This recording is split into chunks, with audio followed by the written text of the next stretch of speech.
এখন শুনি নতুন দল হচ্ছে, তখন শুনি আর একটা দল নতুন করে লাফানো শুরু করছে, নতুন করে লাফানো শুরু করছে। সেই দলটি আমি তার আমিরের বক্তব্য শুনলাম।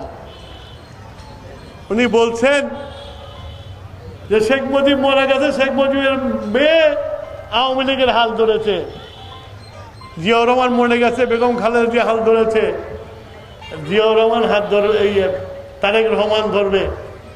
আমাদের তা নাই। আমাদের গোলাম আজম মারা গেছে, মতিউর রহমান নিয়েছে, মতিউর রহমান চলে গেছে, আমাদের অন্য অন্য নেতারা দায়িত্ব নিয়েছে। আমার প্রশ্ন ওনার কাছে, জিয়াউর রহমানের পরিবার দায়িত্ব নিয়েছে, জনগণ দায়িত্ব দিয়েছে। জনগণের কাছে জিয়াউর রহমানের পরিবার হচ্ছিল মেইন স্ট্রিম পলিটিক্স, মূল ধারার পলিটিক্স। আর এই সংস্কার বলছেন না, এই সংস্কার তো প্রথম জিয়াউর রহমান করে গেছেন। আপনারা যে আজকে কথা বলছেন, ৭২ সালে কনস্টিটিউশনে ছিল ধর্মভিত্তিক কোন রাজনৈতিক দল রাজনীতি করতে পারবে না। জিয়াউর রহমান সাহেব ক্ষমতা গ্রহণ করে রাজনীতিকে সর্বজনীন করার জন্য আপনাদেরকে লাইসেন্স দিয়েছিল। আর আজকে বলতেছেন জিয়াউর রহমানের পরিবারতন্ত্র চলবে না। জনগণ চাইলে তোমরা কি করবা? জনগণ চায় জিয়াউর রহমানের পরিবার আমাদেরকে নেতৃত্ব দেবে, সেই নেতৃত্বই নেতৃত্ব। আপনাদের কথায় কিছু আসে যায় না। ওরা হচ্ছিল প্রায় পলায়নকৃত দল। বিএনপির বারে বারে ক্ষমতা এসেছে, ক্ষমতা থেকে চলে গেছে, কিন্তু বিএনপি চলে যায় নাই।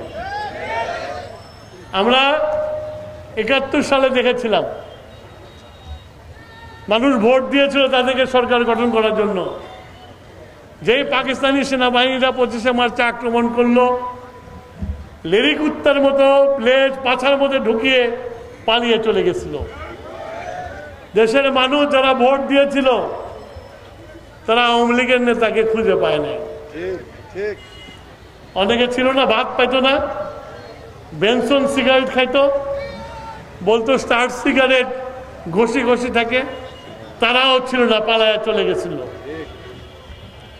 আবার ৭৫ সালে পট পরিবর্তনের সময় আমরা দেখেছি, এই যে কয়দিন আগে দেখেছেন না, গাছের পাতাও আওয়ামী লীগ হয়ে গেছিল, সব পাতা আওয়ামী লীগ, ওরা আর ওরা। তেমনি ৭৫ সালেও গাছের পাতাও বাকশাল হয়ে গেছিল। কিন্তু 15ই আগস্টের পরে আল্লাহর রহমতে একটাকেও খুঁজে পাওয়া যায় নাই। এইবার যে 2বার পালাইলো, এবার ইন্দুরের গর্তের মধ্যে ঢুকছে। টুকু এখনো ভদ্র আছে বলে তোমরা এখনো এদিক ওদিকে পালায় আসো, কিন্তু পালায় থেকে লাভ নাই, কাউকে ছাড়া হবে না। তোমরা শুধু মানুষকে গুলি করে হত্যা করো নাই, এই সিরাজগঞ্জে গুলি করে হত্যা করে রাস্তার উপরে জবাই করেছ।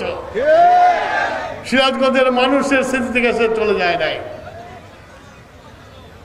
তোমরা পালানোর দল, তোমরা আসো, শোষণ করো, লুট করো, আঙ্গুল ফুলে কলা গাছ বানাও, আবার সময় মতো যখন জনগণ জেগে ওঠে তখন মারের ভয়ে দেশ ছেড়ে চলে যাও।